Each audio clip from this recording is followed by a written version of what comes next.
So hey guys, welcome back to my YouTube channel.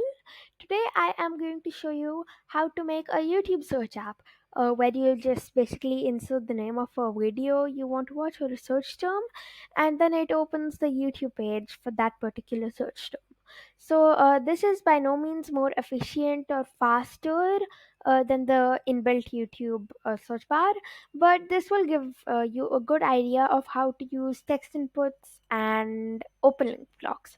So let's get started. I already have my design here, two components only: a text input which has a search here as the hint, and a button here which just has search to tell the users to click when they're ready. Now onto the blocks. So basically, first what we want to do is make sure that when the user clicks on the button, the text input isn't empty. There needs to be something to search for. So just drag the button click event in here, and an if thing, if block. We're going to need an equals to block as well. So go to text and scroll to the bottom, the is empty block, and we're going to change the blank text block inside that with text input one's text. So go to logic and a false block. So basically what we're doing here is we're checking to make sure that the fact that text input one empty is false, or that if text input one actually has text, then we're going to proceed with the following. So go to control, the very bottom, and an open link block. Grab a join block from text. So with YouTube, you basically have two parts of the search URL that we need to open right now. There's a base URL, look over here. I have a dogs opened over here.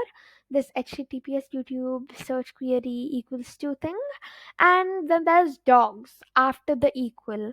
So the base is what no matter you search, it'll remain constant, and then dogs is what you give, something custom.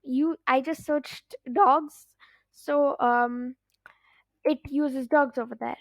So we're going to paste our base query over here, and then replace this word block with text inputs text, the custom search term. And we're going to, and this will open up YouTube for that particular search term.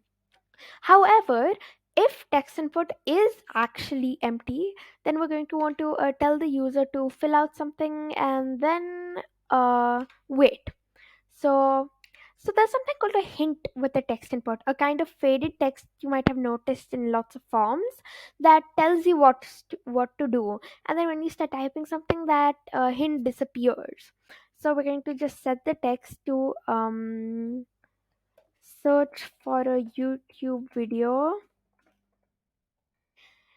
and then we're going to wait 2 seconds to allow the user to actually read the message, and then we're going to set it back to the original hint, which is search here. So let's give it a go.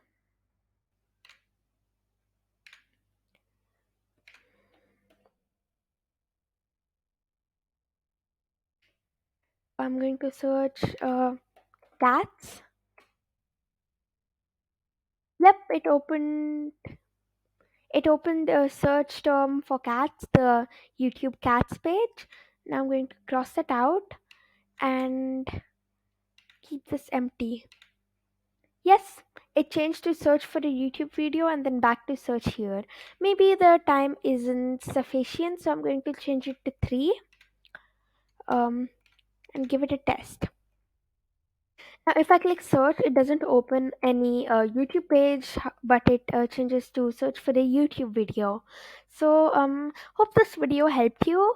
And if you enjoyed it, don't forget to like and subscribe. Comment as well with new video ideas.